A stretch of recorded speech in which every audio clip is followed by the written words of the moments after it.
Shane with Renew Solutions, your hardwood floor specialist. This week, the homeowners asked us to match the maple flooring on the second floor. This is a 3-story condo, and we've gotten the material, we've got it acclimated, and we're here to start the installation. Let's go. All right, once we find center, we got our line popped, we know which way our floor is going to run. You're going to take a piece of flooring, you're going to use that to cut all your door jambs because you want that flooring to fit right underneath all of your trim and be seamless. Take a peek.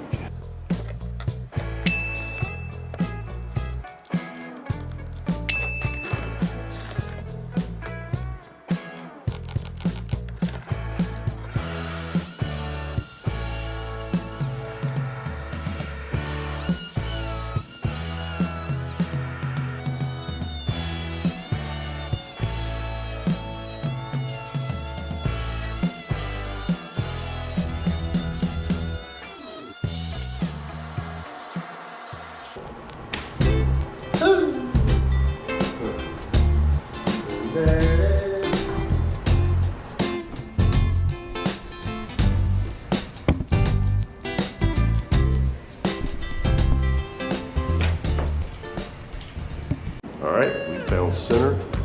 We decided which way we're going to run our wood. We got our door jambs cut. It's time to make some noise, shoot some nails, some cleats, and get this thing started. Let's go.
Alright guys, so one of the more crucial pieces of equipment we use when we're doing the installations is the wall jack. It helps pull the flooring tight so when we shoot a nail in it, it all holds. I'll kind of show you how that tool works. Take a look. Alright, so you lay a piece of flooring along the wall, protect it. And then we take a piece here that you can slide, a smaller one, and get that little lip, and it just kind of jacks that flooring.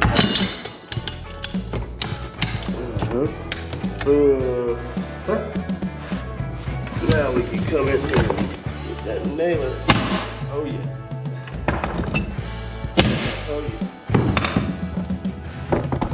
We're just going to kind of slide that and repeat.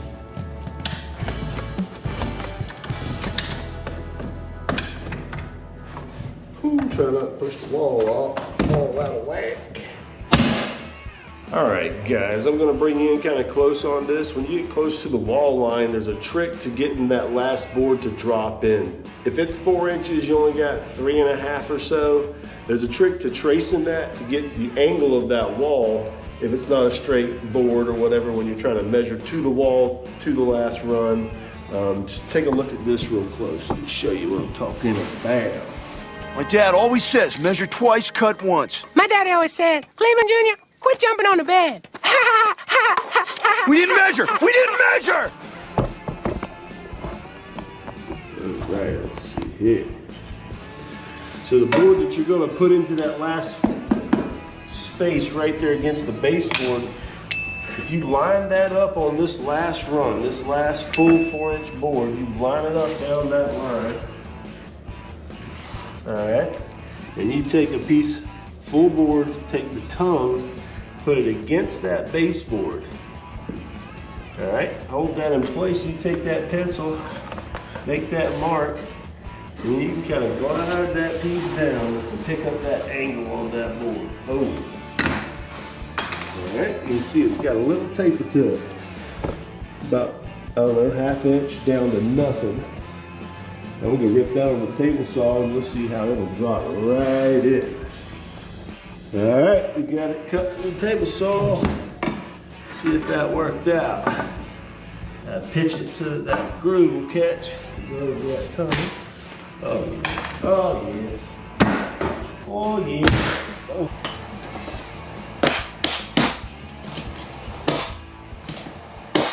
All right, so when changing directions with the flooring, you're going to use what they call as a spline. It's basically what is replacing the tongue on the flooring. It goes in the groove, and then you shoot it in and treat it as the tongue, and that way you can start changing the direction on the flooring. Check it out.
All right, guys, we got the install all wrapped up, and we're going to jump right into the sanding process.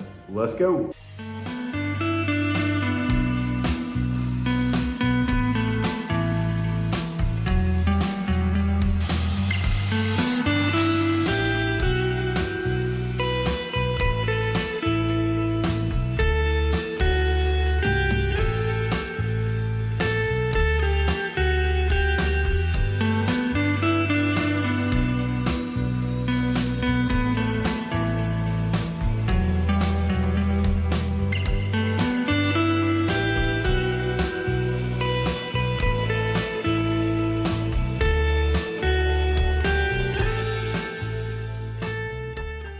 All right, guys, it's time for that third and final coat. Like with all coatings, we shake up the urethane and we strain it. So let's get this going.